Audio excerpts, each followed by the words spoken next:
പട്ടി അമ്മച്ചോട് 100 തവണ പറഞ്ഞിട്ടുണ്ട് എന്റെ മുറി വൃത്തിയാക്കി കയറില്ലെന്ന്. സോറി അപ്പച്ച.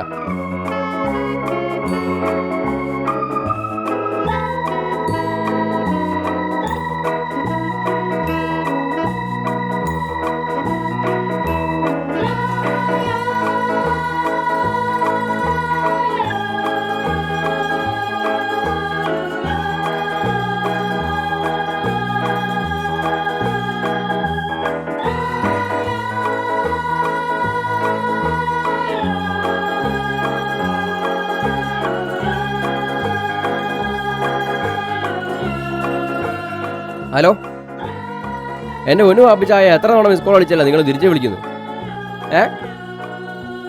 നമ്മുടെ വണ്ടി വന്നോ? ആ ചരക്കൊക്കെ ഇറക്കി വെച്ചേര് കേട്ടോ. ഞാനൊരു 12 മണിയാകുമ്പോൾ എത്തിയേക്കാം. നമ്മുടെ സ്വർണ്ണക്കടയിലൊന്ന് കയറണം കേട്ടോ. ഓക്കെ ശരി എന്നാ.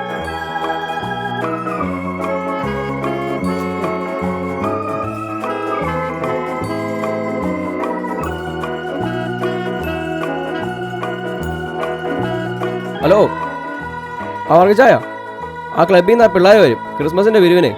അയ്യോ അത്രയൊന്നും കൊടുക്കണ്ടെന്നേ. അവന്മാർ തന്നെയാ. അയ്യോ അത്രയൊന്നും കൊടുക്കണ്ടെന്നേ. വല്ല 10 രൂപ കൊടുത്താൽ മതി. ഓ ശരി.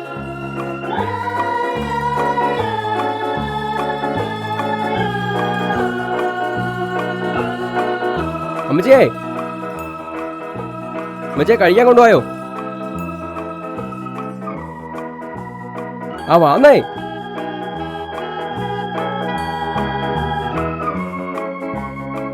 എന്റെ അമ്മച്ചി എത്ര പ്രാവശ്യം പറഞ്ഞിട്ടുണ്ട് നമുക്ക് 2 പേർക്കും കഴിക്കാനുള്ള ഉണ്ടാക്കിയാ പോരെ. എന്റെ മാനെ ഇട്ട് മൂടാനുള്ള കാശുണ്ടോ? പിന്നെ എന്തിനാ നിന്റെ ഈ പിച്ച വർത്താനം?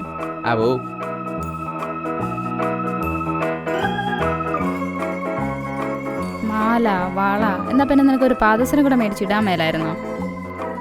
കൊള്ളാം, നല്ല ഐഡിയ. മുണ്ട് മടക്കൊത്തുമ്പോ ആൾക്കാർ കാണും. റെഡിയാക്കാം.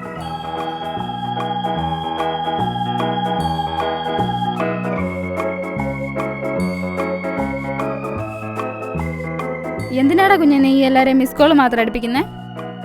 ഫോൺ ഉണ്ടല്ലോ, നേരിട്ട് വിളിച്ചുകൂടെ? എന്റെ അമ്മച്ചി, നമ്മളെ ആവശ്യമുള്ളവരെയും നമുക്ക് ആവശ്യമുള്ളവരെയും നമ്മൾ ഇങ്ങോട്ട് വിളിപ്പിക്കണം.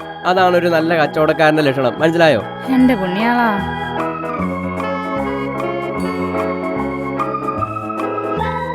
ഹലോ, എന്തുവാടാ ഇത്?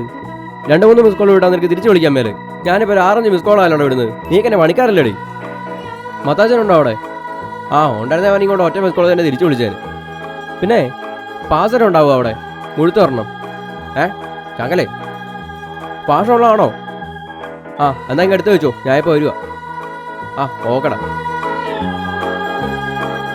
അമ്മച്ചിയെ ഞാൻ ഇറങ്ങി വന്നേ.